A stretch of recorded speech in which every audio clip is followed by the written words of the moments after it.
Sanibonani, welcome back to enye video. Ngiyabonga kakhulu for coming. Wakhohlwa ukusubscribe, like video, share video as well as ukubuka ama ads. So kule video ngizothanda ukuthi sikhulume ke ngobhuti okuthiwa usededeliwe.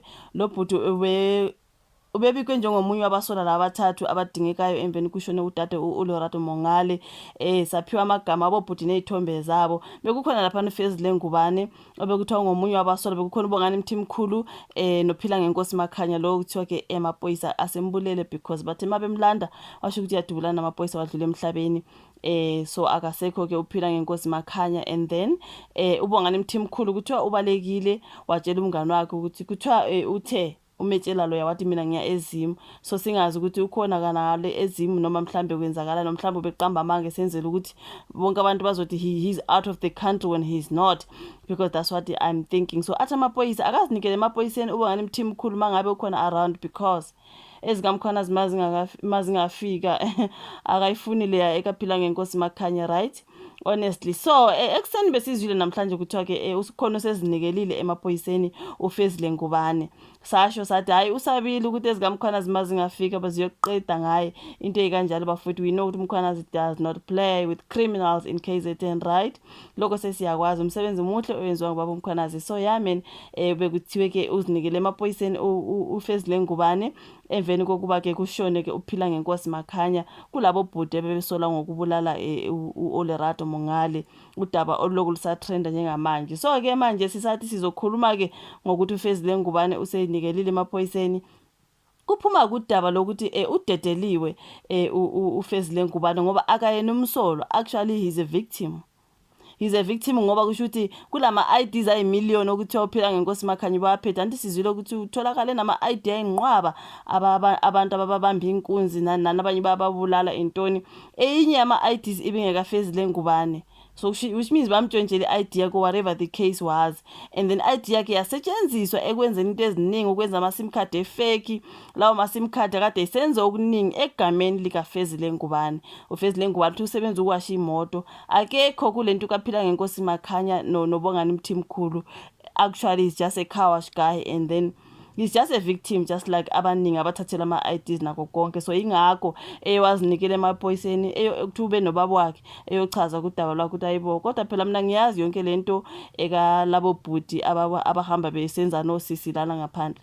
Mina nje ngikwaziyo ke ukuthi ilokhu nalokhu abekudaba lwakhe, and then amaphoyisa they had to clear him. So uFezi Lengubane besimbona sithi look at this one, uyabona ukuthi I think mina ngishilo ngathi look at this one looks scary into ekanje ngiyaxolisa abafethu. Angithi phela bese kushuthi usigebengu yabo, sonke sathi hayibo akubheke lo sigebengu into ekanjalo, kanti lithi umntana abantu nje akanacala. Asifunde la kubhalwe khona ke kuthiwa ke udedeliwe uFezi Lengubane obefuna amaphoyisa ke ecaleni lokubulawa kuka Lerato Mongale ngemuva kokuvela kubufakazi obusha kulaphana kaSolezwe. uNgubane uzinikele emaphoyiseni akwaMashu ngemuva kwezinsuku ezimbalwa. Isithombe sakhe sizungeze ezinkundleni zokuxhumana kuthiwa ke ufuna amaphoyisa. Amaphoyisa athole ukuthi uNgubane uziphilisa ngokugeza imoto, kanti kuthiwa usiphila ngeNkosi Makhanya obulewe ngamaphoyisa ngoLesihlanu wathatha umazisi wakhe ukuze abhalise izinombolo zamaselula ayenga ngawo amantombazana. So kuthiwa ke akathinteke emacaleni kaMakhanya, which means ama sim card efake la kade fonela ngamantombazana esenzani mhlambe evula ama account register yonke lento kade yenza, it was in emagameni abantu for la ama IDs abaphetheyo. They will use lawo ma IDs ukuthi angazi everything they were doing was fake. Emabhenki nama sim card nayo yonke into, however they do it I do not know.